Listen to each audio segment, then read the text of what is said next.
So I think first aid भनेको के हो त्यो कन्सेप्ट एकदम धेरै क्लियर भयो। सिम्पली बुझ्नुहोस् कि जुन पनि इन्ज्योर्ड पर्सन वा क्याजुअलिटी भनेको बिरामी जसलाई चाहिँ जुन साइटमा उसलाई प्रब्लम भएको छ त्यही साइटमा हामीले साइट भनेको ठाउँ त्यही साइटमा हामीले जुन इमिडिएट हेल्प गर्छौँ कुनै पनि हेल्थ प्रोफेसनल आउनुभन्दा पहिला वा हस्पिटल वा हेल्थ पोस्ट पुग्नुभन्दा पहिला, ताकि त्यो मान्छेको लाइफ बचोस् र त्यो मान्छेको कुनै पनि किसिमको अपाङ्गता, त्यो मान्छेले डिजेबिलिटी नहोस्।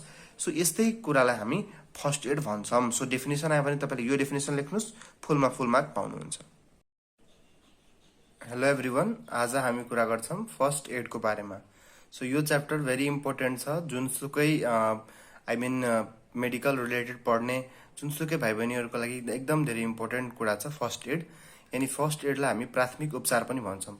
सो के हो त फर्स्ट एड भनेको? फर्स्ट एड भनेको the immediate help given to the injured person or casualty at the place of accident, होइन? यानि कि कोही पनि मान्छेको कुनै पनि ठाउँमा केही पनि किसिमको इन्जुरी भयो या उसलाई इन्जुरी भनेको केही किसिमको चोटपटक लाग्यो वा कुनै पनि किसिमको बिमारी छ, यो तपाईँले यहाँ एउटा कुरा के बुझ्नुहोस् कि फर्स्ट एड कुनै एक्सिडेन्ट भएरै दिने कुरा होइन।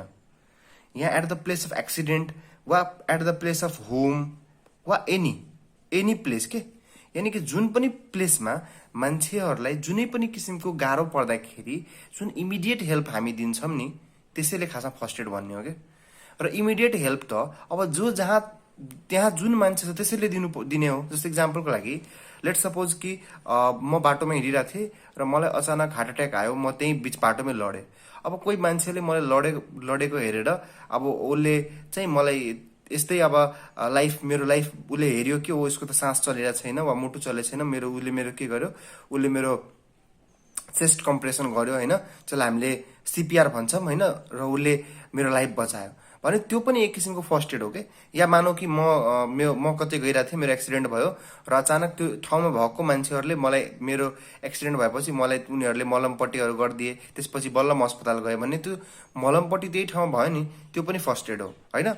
लेट सपोज कि अब मलाई सर्पले टोक्यो र सर्पले टोकिसकेपछि मलाई त्यो वरिपरिको मान्छेहरूले हेरेँ अनि त्यो मान्छेहरूले मलाई के गरे कि त्यो एरियामा मलाई सर्प टोकेको एरियामा मलाई उनीहरूले के गरे कि एउटा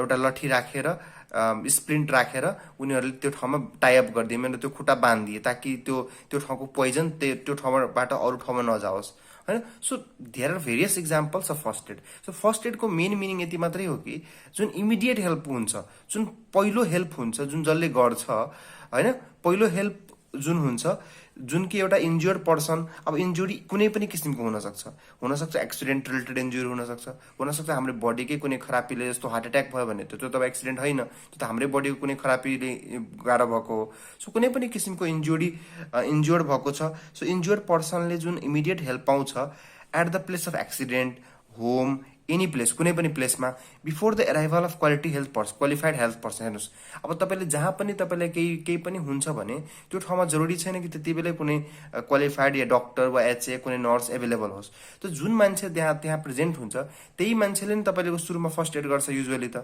तपाईँको केही घरमा प्रब्लम भइरहेछ भने त्यो घरकै मान्छेले तपाईँले सुरुमा फर्स्ट एड दिन्छ। जस्तो हात तपाईँको काटिन्छ र धेरै हात काट्यो भने कि अब हात काटेपछि त रगत बगिरहेको हुन्छ, एकछिनसम्म तपाईँले कमसेकम हाम्रो मम्मीहरूले के गर्छ, हाम्रो हातमा कपडा लिएर बेड दिन्छन् ताकि ब्लिडिङ कम भइहालोस् अनि बल्ल हाम्रो हस्पिटल लग्छन्। सो मम्मीले त्यहाँ फर्स्ट एड कसले दिएको? हाम्रो मम्मीले देख्यो, होइन? सो क्वालिफाइड हेल्थ पर्सनल नआउन्जेल तपाईँले जुन फर्स्ट एड दिन्छ, होइन, जुन त्यो उपचार सुरुमा जुन उपचार जस्तो एउटा गरिन्छ, होइन, वा कुनै हेल्थ इन्स्टिट्युट पुग्नुभन्दा पहिला नै before reaching the health institute भने कुनै पनि हेल्थ इन्स्टिट्युट आइदर हस्पिटल और हेल्थ पोस्ट और पिएचसिसी, होइन, जुन पनि हेल्थ इन्स्टिट्युट छ त्यो इन्स्टिट्युट पुग्नुभन्दा पहिले जुन इमिडिएट हेल्प इन्ज्योर्ड पर्सनले पाउँछ त्यो एउटा साइट अफ प्रब्लममा, होइन, होइन, त्यसैले हामी के भन्छौँ फर्स्ट एड गर्छौँ। र फर्स्ट एडको एम के हुन्छ? फर्स्ट एडको एम यही हुन्छ कि हाम्रो लाइफ जोगोस्। अब मान्नु तपाईँको हातमा ब्लिडिङ भयो र मैले ब्लिडिङ रोकिदिएँ भने तपाईँको लाइफ जोग्यो नि त, होइन? अब मानौ त्यो लाइफ जोगेपछि त अनि अर्को कुरा मानौ कि तपाईँको नसा काटेको छ वा तपाईँको ब्लड भेसल्सहरू त्यहाँ ड्यामेज भइसकेको छ भने र मैले त्यहाँ ब्लिडिङ कम गरिदिएँ भने त्यो एरियाको मसल्सहरूको ड्यामेज भएन, त्यो एरियाको जोइन्टहरूको पछि गएर ड्यामेज भएन। सो यसले के गर्यो? तपाईँको डिजेबिलिटीलाई पनि लिमिट गरिदियो क्या, पछि पछि गएर मानौँ कि तपाईँ बचे पनि तपाईँ अपाङ्ग भइहाल्नुहुन्थ्यो, तपाईँको हातै काटेर फाल्नुपर्ने हुन्थ्यो। त एटलिस्ट प्राथमिक उपचार गरेर त्यो कुरा त हट्यो नि त। यानि कि त्यो डिजाबिलिटी तपाईँले हुन्थ्यो त्यो नगरेको भए। तपाईँ डिजाबिलिटी भनेको एक काइन्ड अफ डेथ त होइन, तर त्यो लाइफमा काइन्ड अफ तपाईँ कुनै केही काम नगर्न सक्नु भनेको डिजाबिलिटी हो क्या। जस्तो तपाईँ हात नचल्न सक्नु, तपाईँको खुट्टा नचल्न सक्नु, तपाईँको हात काटेर फाल्नु, त्योहरू पनि यसले बचाउँछ क्या। So first it is very important, very necessary treatment, होइन। So what are the objectives or aims of the first aid. So first एडको मेन अब्जेक्टिभ जहिले पनि हुन्छ एयरवे ब्रिदिङ सर्कुलेसनको म्यानेजमेन्ट, त्यसलाई हामी एबिसी म्यानेजमेन्ट भन्छौँ। अब एयरवे ब्रिदिङ सर्कुलेसन भनेको के हो पहिला यो बुझौँ। हेर्नुहोस् एक्चुअली के हुन्छ, लेट्स सपोज कि यो हाम्रो यो कुनै मान्छे छ भने उसको नेजल क्याभिटी छ, होइन। लेट्स सपोज यो नेजोफ्यारिङ्स छ, यो नेजल क्याभिटी, यो नेजोफ्यारिङ्स, र त्यसपछि लेट्स सपोज यो ओरोफ्यारिङ्स छ, र त्यसपछिको मानौ यो लेट्स सपोज कि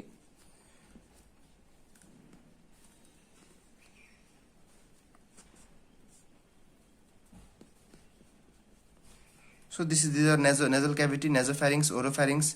Let's suppose this is the larynx, your trachea,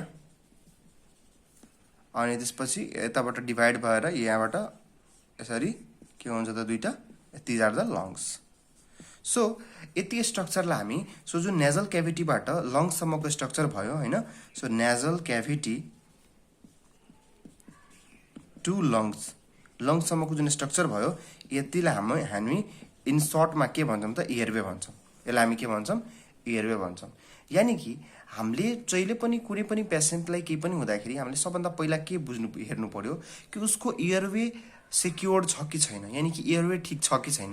यानि कि उसको नेजल क्याभिटीमा केही प्रब्लम छ कि, उसको नेजोफ्यारिङ्समा केही प्रब्लम छ कि, उसको ओरोफ्यारिङ्समा केही प्रब्लम छ कि, उसको ल्यारिङ्समा केही प्रब्लम छ कि ट्र्याकियामा केही प्रब्लम छ कि लङ्समै केही प्रब्लम छ। किन हेर्नुहोस्, यो ठाउँमा प्रब्लम भयो भने नि, यो कतै पनि नेजल क्याभिटीदेखि लिएर लङ्समा कुनै पनि ठाउँमा प्रब्लम भयो भने सिम्पली बुझ्नुहोस् कि एयर आखिर हामीले सास फेर्ने त नेजल क्याभिटीबाटै हो, र त्यसको बाटो भनेको यही ओरोफ्यारिङ्स, यही ल्यारिङ्स, यही ट्र्याकिया हुँदै लङ्समा जाने हो। यही ठाउँ हो, यो जुन वे छ, यो बाटो जुन छ, यो बाटोमा कतै पनि केही पनि किसिमको गडबड भयो भने एयर हाम्रो बडीमा जान सक्छ त, सक्दैन है। सो द्याट इज वाइ हामीले यो एयरवेको प्रब्लम पहिला डिटेक्ट गर्न जरुरी छ है। अहिले म तपाईँहरू जस्ट बुझ्नुहोस् नामहरू के हो एयरवे भनेको, पछि हामी म्यानेजमेन्ट बुझ्छौँ। त तपाईँले के बुझ्नु पर्यो कि कुनै पनि पेसेन्टलाई केही पनि हुँदाखेरि हामीले यो हेर्नु पर्यो कि यो एयरवे ठिक छ कि छैन। किन यो एयरवे नै ठिक छैन भने तपाईँ जे गरेर पनि यो पेसेन्ट बाँच्नेवाला छैन। तपाईँ जति पनि उसको अरू प्रब्लम ठिक गर्नुहोस्, यदि उसको सासै फेर्दैन भने मान्छे कहाँबाट बाँच्छ। उसको एयरवे जाने, एयर उसको भित्र बडीभित्र जाने ठाउँ जुन बाटो छ त्यो बाटो एकदम क्लियर हुनु पर्यो, ठिक हुनु पर्यो, ठिक छ। सो आई थिङ्क एयरवे भनेको बुझ्यो, नेजल क्याभिटीदेखि लङ्ससम्म लिएर नेजल क्याभिटी टु लङ्ससम्मको जुन जति पनि स्ट्रक्चर छ त्यसलाई हामी एयरवे भन्छौँ, होइन। र एयरवे को इन्टिग्रिटी यानि एयरवे ठिक रहन एकदम धेरै जरुरी छ। किन हामी सास जुन लिन्छौँ, एयर जुन भित्र लिन्छौँ, त्यो भाइ यही एयरवेको माध्यमबाट त हाम्रो बडीमा जान्छ। So that is why airway is very important. अब कति स्टुडेन्ट हुन्छ कि एयरवे र ब्रिदिङ उसलाई उस्तै लाग्छन् क्या। अब ब्रिदिङ भनेको के हो, ब्रिदिङ र एयरवे फरक कुरा। एयरवे भनेको त्यो स्ट्रक्चर्सहरू भयो, नेजल क्याभिटीदेखि लिएर लङ्ससम्मको स्ट्रक्चरलाई हामी एयरवे भन्छौँ। तर त्यो स्ट्रक्चरले फङ्सन गरे छ कि छैन भने त्यो यानि कि मान्छेले सास फेर्छ कि फेर्दैन, that is breathing. So breathing is the functional component भनेको काम, ब्रिदिङ भनेको काम, यानि कि सास फेर्ने काम भइरहेछ कि छैन शरीरमा, त्यो कुराहरू चाहिँ ब्रिदिङले हेर्छौँ हामी। एयरवेमा हामी हेर्छौँ कि structural, so structures are intact or not, यानि कि जुन एयरवेहरू जुन छ त्यो इन्ट्याक्ट छ कि छैन, कुनै ब्लकेजहरू छ कि, होइन, केही त्यहाँ त्यो ठाउँमा कुनै रुकावट छ कि, त्यो कुराहरू हेर्ने हो हामी एयरवेमा। ब्रिदिङमा हेर्ने कि मान्छेले सास फेर्छ कि फेर्दैन, यानि कि इन्सपिरेसन गर्दाखेरि सास भित्र लिनुपर्ने, एक्सपिरेसन गर्दाखेरि सास बाहिर आउनुपर्ने। सो हामी पेसेन्टको यो पनि हेर्छौँ कि सास भित्र लिन्छ कि लिँदैन, होइन। सो सास मान्छेले लिँदाखेरि के हुन्छ, मान्छेले चेस्ट एक्सपान्ड गर्छ, होइन, मान्छेको छाती फुल्छ, र सास फाल्दाखेरि फेरि छाती भित्रतिर जान्छ। सो हामी यो हेर्छौँ कि चेस्ट एक्सपान्सन प्रेजेन्ट छ कि छैन। सो यसले हामी पत्ता लगाएर हुन्छौँ कि ब्रिदिङ गरिरहेछ कि छैन, होइन। अब जुन थर्ड कम्पोनेन्ट आयो त्यसको नाम चाहिँ सर्कुलेसन। सर्कुलेसन भनेको के हो? सर्कुलेसन भनेको जुन हाम्रो यो जुन ब्लड हाम्रो बडीमा के हुन्छ, ब्लड भेसल्स हुन्छ। के हुन्छ? ब्लड भेसल्स हुन्छ। र ब्लड भेसल्समा के हुन्छ? ब्लड भेसल्समा के बग्छ त? ब्लड हुन्छ। ब्लड भेसल्समा के बग्छ? ब्लड हुन्छ। र यो ब्लडले हाम्रो भेसल्सहरुमा के एक्जर्ट गर्छ? They will exert blood pressure. Blood pressure. So एउटा निश्चित एमाउन्ट अफ ब्लड प्रेसर र एउटा निश्चित एमाउन्ट अफ ब्लड हुन एकदम धेरै जरुरी छ हाम्रो बडीको फंक्सनको लागि। अब मानव कुनै मान्छेको कुनै पनि ठाउँमा रगत बगिरहेछ हैन, वा मानव कुनै एक्सिडेन्ट भयो, धेरै रगत उसको अलरेडी गइसक्यो भने उसको त ब्लड भोल्युमै कम भयो नि त, ब्लडै कम भयो नि त। सो ब्लड प्रेसर पनि कम हुन्छ। सो त्यही भएर हामीले हेर्नु पर्यो के त ब्लड प्रेसर कम भइरहेछ कि त ब्लड भोल्युम कम भइरहेछ कि हैन। हामीले उसको अब ब्लड प्रेसर अनुसारको हार्टको फंक्सन पनि हेर्नु पर्यो कि हार्टको जुन रेट छ त्यो रेट कस्तो छ। सो यो सबै हार्ट रेट, ब्लड प्रेसर, यो कुराहरू हामी केमा हेर्छौं? सर्कुलेसनमा हेर्छौं। सो ब्लड भोल्युम हैन, so blood volume, blood pressure, heart rate we will see in the management of circulation. यदि मानवकै उसको ब्लड प्रेसर कम छ, उसको ब्लड भोल्युम कम छ भने हामीले उसलाई ब्लड ट्रान्सफ्युजन गर्नु पर्यो, उसले ब्लड चढाउनु पर्यो या पानी चढाउनु पर्यो हैन। हार्ट रेट कम छ भने, हार्ट रेट अब धेरै धेरै भइरहेछ भने इट मिन्स प्रब्लम केही भइरहेछ। सो यसलाई हामी सर्कुलेसन, अब ब्लिडिङ कतैबाट भइरहेछ भने ब्लिडिङ रोक्नको लागि हामीले के औषधिहरू दिनु पर्यो, ब्यान्डेजहरू लगाइदिनु पर्यो ताकि ब्लिडिङ रुकोस् भनेर, कुनै ठाउँबाट ब्लिडिङ भइरहेछ भने हैन। सो यो सबै कुराहरू सर्कुलेसनको अन्तर्गतमा पर्छ।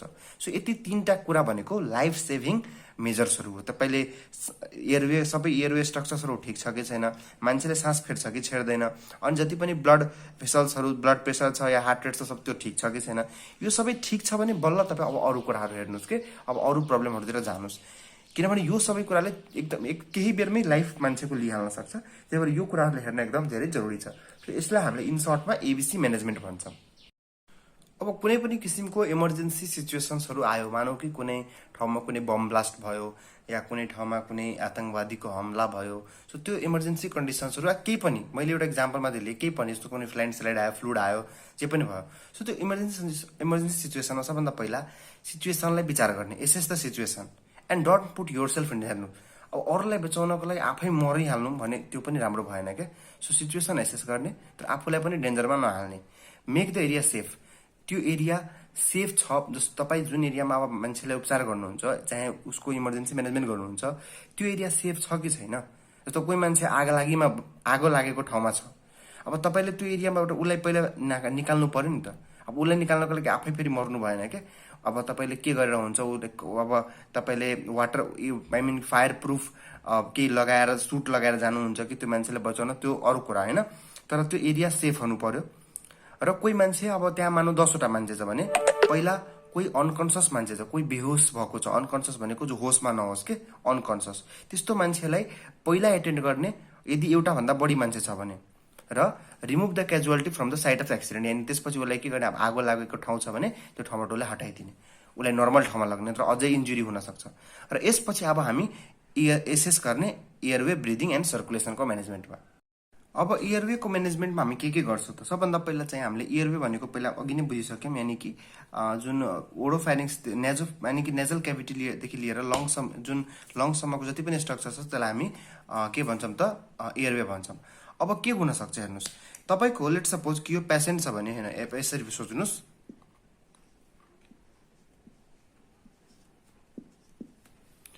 अब उसको यो माउथ, यो जुन उसको नेजल क्याभिटी र ओरल क्याभिटीहरू छ, हुन सक्छ हेर्नुहोस्, अब यो जुन उसको यो ल्यारिङ्स जुन छ, त्यो ल्यारिङ्सको एरियामा त माउथै पर्छ भनेपछि अब कुनै पनि मानौ कि कुनै खखारहरू छ वा कुनै किसिमको सिक्रिसन्सहरू छ वा कुनै किसिमको मानौ कि खानाहरू छ, त्यो अड्केर पुरै यहाँ यो ठाउँमा पुरै जम्मा भएर यो ठाउँलाई ब्लक गरिदिएको छ, एयरवेलाई ब्लक गरिदिएको छ हैन।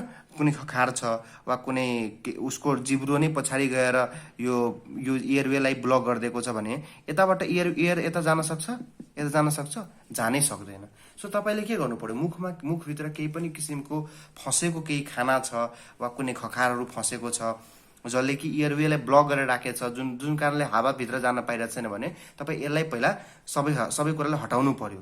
यिनीहरूलाई हटायो भने के हुन्छ, एयरवे फ्री हुन्छ र बल्ल मान्छेले सास फेर्न थाल्छन् है। सो त्यही भनेको छ एयरवेमा, if it is not clear, यदि एयरवे क्लियर छैन, यानी क्लियर छैन भन्नाले त्यहाँ कुनै कुरा फसेको छ मुखमा भने remove the all the obstruction from the victim mouth भनेको पेसेन्टको मुखबाट त्यो सबै कुरा हटाइदिने। त्यसपछि विचार गर्नुपर्छ कि अब जस्तो कहिलेकाहीँ के हुन्छ कि जुन यो नेजल क्याभिटीहरू छ र ट्र्याकियाहरू छ कहिलेकाहीँ यिनीहरू टेढो भइदिन सक्छ क्या तपाईँलाई, यानि कि यो जुन बाटो छ एकदम एउटा प्लेनमा एउटा वेमा हुनुपर्छ क्या यो बाटो, तब मात्रै एयरभित्र आउन सक्छ। मानौ यो बाटो टेढो मेढो भइदिएको छ भने के हुन्छ, मानौ कि यो यस्तै कुरा भयो कि मानौ एउटा पाइप छ, अब यो पाइपले नर्मली हावा लग्थ्यो तर पाइप कुनै पनि कारणवश पाइप यस्तो भइदियो, ल इमेजिन गर्नुहोस् पाइप यस्तो भइदियो, अब फेरि हावा जान्छ जाँदैन भनेपछि पाइप पनि स्ट्रेट हुनु पर्यो क्या हावा जानको लागि। सो त्यो स्ट्रेट गर्नको लागि दुईटा मेनुभर हुन्छ क्या, दुईटा टेक्निक हुन्छ। एउटा जुन हामी मेनुभर भन्छौँ त्यसलाई के भन्छौँ त मेन्युभर भन्छौँ। यो टेक्निकमा के गर्छ हामी, सबभन्दा पहिला लिफ्ट द ज फरवर्ड, जलाई फरवर्ड लिफ्ट गर्ने, अनि त्यसपछि एउटा हात पेसेन्टको फोरहेड निधारमा हाल्ने है। सो फोरहेड जस्तो यो पिक्चरमा हेर्नुहोस् त, तपाईँले हेर्न सक्नुहुन्छ जलाई लिफ्ट गरेको र एउटा हात फोरहेडमा राखेछ। त्यसपछि के गर्छ, हेडलाई जेन्टली पछाडितिर टिल्ट गर्नुहोस्, हेडलाई के गर्नुहोस् जेन्टली पछाडितिर टिल्ट गर्नुहोस् र त्यसपछि चिनलाई माथितिर उठाउनुहोस् दुईटा औँलाको मद्दतले होइन। यो पिक्चरमा सबै मजाले देखिरहेछ, चिनलाई माथितिर उठाउनु। सो यो प्रोसेसमा के भइदिन्छ त, यो जुन प्रोसेस छ त्यसमा हामीले के गर्यौँ र दुईटा कुरा याद राख्ने, हेड टिल्ट हेर्नु, ज लिफ्ट हेड टिल्ट होइन, र ज लिफ्ट भनेकै चिन लिफ्ट हो। त सिम्पली बुझ्नु कि यानि कि हेड टिल्ट र चिन लिफ्ट, चिनलाई माथि उठाउने हेडलाई पछाडितिर गर्ने। के मैले भने चिनलाई माथि उठाउने र हेडलाई पछाडितिर गर्ने। यो प्रोसेस गर्ने कुनै अगाडि पछाडि गर्दाखेरि केही पनि फरक पर्दैन, तर नियम के छ कि सबभन्दा पहिला हामीले के गर्नुपर्छ, हेड टिल्ट गर्नुपर्छ। फर्स्ट अफ अल हामीले हेडलाई पछाडितिर लग्नु पर्यो, त्यसपछि चिनलाई माथितिर उठाउनु पर्यो। यो प्रोसेस गर्दाखेरि के हुन्छ, जुन उसको एयरवे छ त्यो स्ट्रेट भइदिन्छ र हावा मजाले जान्छ। यो प्रोसेस गरेर के हुन्छ, जुन यो एयरवे छ त्यो एकदम पुरै प्याटेन्ट भइदिन्छ। प्याटेन्ट भन्नाले पुरै मतलब जति पनि एयर जानुपर्ने त्यस्तो टाइपको खुल्छ, मतलब राम्ररी कुनै पनि किसिमको त्यहाँ बन्द हुने वा पाइप अब एयरवेहरू तर पाइप जस्तै स्ट्रक्चर त हो, ट्र्याकियाहरू कुनै पनि ठाउँमा बन्द भइदिन सक्छ, त्यो बन्द हुँदैन, सबै ठाउँमा खुल्छ र एयरहरू मजाले जान पाउँछ भित्रतिर के। सो यो यसरी तपाईँले to make the airway straight हामीले दुईटा मेनुभर भन्छौँ। यसमा मेनुभरको सिम्पल यति धेरै लेख्न नमन लागे तपाईँले यति के लेख्नुहोस् एटलिस्ट कि हेड टिल्ट गर्ने र चिन लिफ्ट गर्ने। यो दुईटा मेनुभरले के गरिदिन्छ, एयरवे स्ट्रेटन भइदिन्छ र तपाईँलाई त्यसपछि सास मजाले एयर भित्रतिर मजाले जान सकिरहन्छ। र जुन अघिको जुन मेनुभर थियो एयरवेको सिक्रिसन्सहरूलाई मुखमा भएको केही पनि कुरालाई क्लियर गरिसकेपछि, अब त्यति गरिसकेपछि र मान्छे अब होइन र त्यसपछि उसको अब हामीले हेड टिल्ट र चिन लिफ्ट गरिसकेपछि पनि मान्छे होसमा आएन, स्टिल मान्छेले सास फेरिरहेको छैन, स्टिल पेसेन्ट ब्रिथ गर्दैन भने हामीले उसलाई मुखबाट सास दिनुपर्छ। जस्तो पिक्चरमा देख्नुहोस् तपाईँले माउथ टु माउथ ब्रिदिङ हेर्नु सक्नुहुन्छ भइरहेछ। र यो भनेको हामीले ब्रिदिङलाई मेन्टेनेन्स गरेको, हामीले कसलाई म्यानेज गरेको, ब्रिदिङ। सो ब्रिदिङलाई म्यानेजमेन्ट गर्नको लागि हामीले अब मान्छे त्यति गरेपछि युजुअली ब्रिदिङ हुन्छ क्या, तर अब त्यति भएर पनि ब्रिदिङ भएन भने हामीले बल्ल अब के गर्ने, mouth to mouth artificial respiration दिने होइन।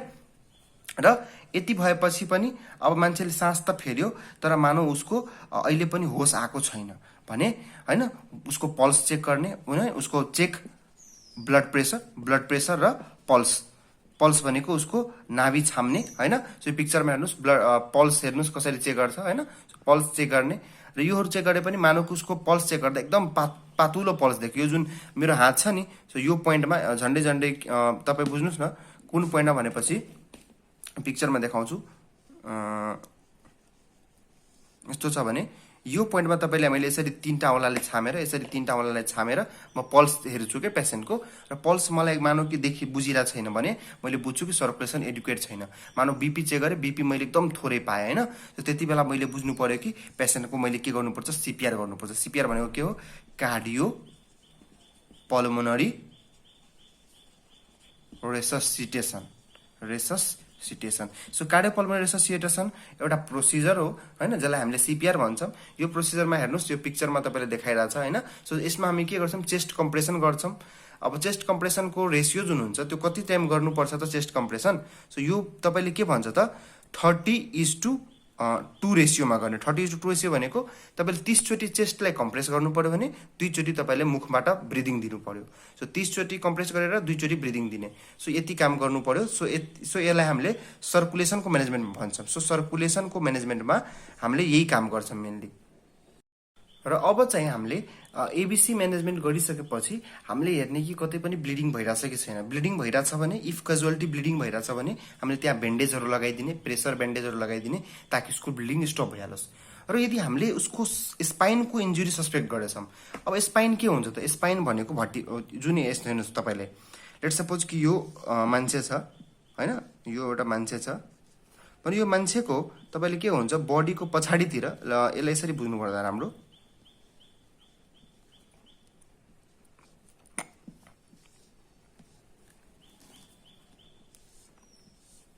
सो पछाडितिर तपाईँले के हुन्छ त, यो भर्टिब्रा हुन्छ क्या, के हुन्छ भर्टिब्रा। सो नेकतिर जुन भर्टिब्रा हुन्छ यसलाई हामी सर्भाइकल भर्टिब्रा भन्छौँ। के भन्छौँ? सर्भाइकल भर्टिब्रा। र तपाईँको छातीतिर जुन भर्टिब्रा हुन्छ होइन त्यसलाई हामी के भन्छौँ? थोरासिक भर्टिब्रा। र एब्डोमेनतिर जुन भर्टिब्रा हुन्छ त्यसलाई हामी भन्छौँ लम्बर भर्टिब्रा। लम्बर भर्टिब्रा। अब हेर्नुहोस् भर्टिब्राभित्र के हुन्छ? स्पाइनल कर्ड हुन्छ क्या यसरी। भर्टिब्राभित्र के हुन्छ तपाईँलाई? स्पाइनल कर्ड हुन्छ। त मानौ यो ग्रीन कलरबाट भर्टिब्रा र ब्ल्याक कलरको मैले स्पाइनल कर्ड देखाएँ। सो भर्टिब्राभित्र के हुन्छ? स्पाइनल कर्ड हुन्छ। अब स्पाइनल कर्डभित्र तपाईँ अब सर्भाइकल स्पाइनको, स्पेसली सर्भाइकल स्पाइनको रिजनमा तपाईँले एकदम इम्पोर्टेन्ट आई मिन कि यहाँको जुन रिजन छ, यहाँको रिजनमा तपाईँले एकदम इम्पोर्टेन्ट भाइटल्सहरूको आई मिन कि रेस्पिरेट यानि कि मेडुला ओब्लोङ्गोटा, पोन्स, मिड ब्रेन होइन, मिड ब्रेन होइन, यसलाई पोन्स मानौँ, पोन्स र मिड ब्रेन,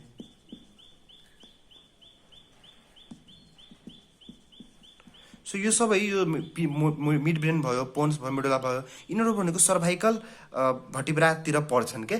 सो त्यही भएर यो रिजनहरू भनेको एकदम त्यस्तो सास फेर्नका लागि रेगुलेट गर्ने काम चाहिँ यिनीहरूबाटै हुन्छ। हार्ट रेट रेगुलेट गर्ने भनेको सर्भाइकल रिजनकै भित्र भएको ब्रेन म्याटरले गर्छ। त्यही भएर यदि इन्जुरी तपाईँले यो भर्टिब्राहरूको इन्जुरी भएको छ भने एकदम विचार गरेर मान्छेले मुभ गर्ने। किन यो भर्टिब्राहरू इन्जुरी भएको छ र तपाईँले मान्छेलाई मानौ कि यसरी उभ्न लगायो भने यो भर्टिब्रा त इन्जुर्ड भएको टुटेको भर्टिब्राले त, भर्टिब्रा भनेको बोन हो, त्यो बोनले के गरिदिन सक्छ? यिनीहरूलाई यसरी च्याप दिन सक्छ, यहाँ भएको स्पाइनल कर्डलाई काटिदिन सक्छ, यहाँ ब्रेन म्याटरलाई जुन यो मिड ब्रेन छ त्यसलाई ड्यामेज गर्न सक्छ, पोन्सलाई ड्यामेज गर्न सक्छ होइन, मिड ब्रेन ड्यामेज गर्न सक्छ। सो त्यस्तोमा त मान्छे चटपटमै मर्छ नि त। त्यही भएर चाहिँ हामीले यदि स्पाइनको इन्जुरी सस्पेक्ट गरेछौँ भने मान्छेलाई केयरफुली मुभ गर्ने के, ताकि सर्भाइकल स्पाइनहरू ड्यामेज नहोस् भनेर। यानि कि सर्भाइकल स्पाइन ताकि त्यो पेसेन्टको जुन एकदम इम्पोर्टेन्ट जुन बडीको सेन्टर्सहरू हुन्छ त्यो यहीँ प्रेजेन्ट हुन्छ क्या। सो यहाँ के हुन्छ? सर्भाइकल स्पाइनतिर इम्पोर्टेन्ट बडी सेन्टर यानि कि रेस्पिरेटरी सेन्टर, अब तपाईँलाई हार्ट रेटको सेन्टर सबै यहाँ प्रेजेन्ट हुन्छ। त्यही भएर इफ सर्भाइकल स्पाइनहरूको इन्जुरी छ भने पेसेन्टलाई केयरफुल्ली मुभ गर्ने ताकि सर्भाइकल स्पाइनले ठ्याक्कै त्यो मिड ब्रेन यिनीहरूलाई ड्यामेज नगरोस् भनेर। किन त्योहरू भयो भने त मान्छे एकदम चाँडो मर्न सक्छ क्या। त्यही भएर पेसेन्टलाई एकदम केयरफुल्ली तपाईँले एक ठाउँबाट अर्को ठाउँमा लग्नु पर्यो। यसपछि पेसेन्टको डिटेल्स लिने। पेसेन्टको डिटेल्स भनेको पेसेन्टको अब यति गरिसकेपछि पेसेन्ट अलिक स्टेबल भइसक्यो, यति बेला पेसेन्टको हिस्ट्री लिने, उसको नामहरू सोध्ने, उसको घर सोध्ने, अब टाइम अफ एक्सिडेन्ट हेर्ने, कसरी एक्सिडेन्ट भयो त्यो कुराहरू सबै विचार गर्ने। पेसेन्ट डिटेल्समा आइसक्यो र लास्टमा चाहिँ हामीले पेसेन्टलाई सेन्ड गर्ने, सेन्ड टु हस्पिटल सेन्ड गरिदिने एएसएपी भनेको एज सुन एज पोसिबल, छिटोभन्दा छिटो हस्पिटलमा पठाइदिने। So thank you for watching this video.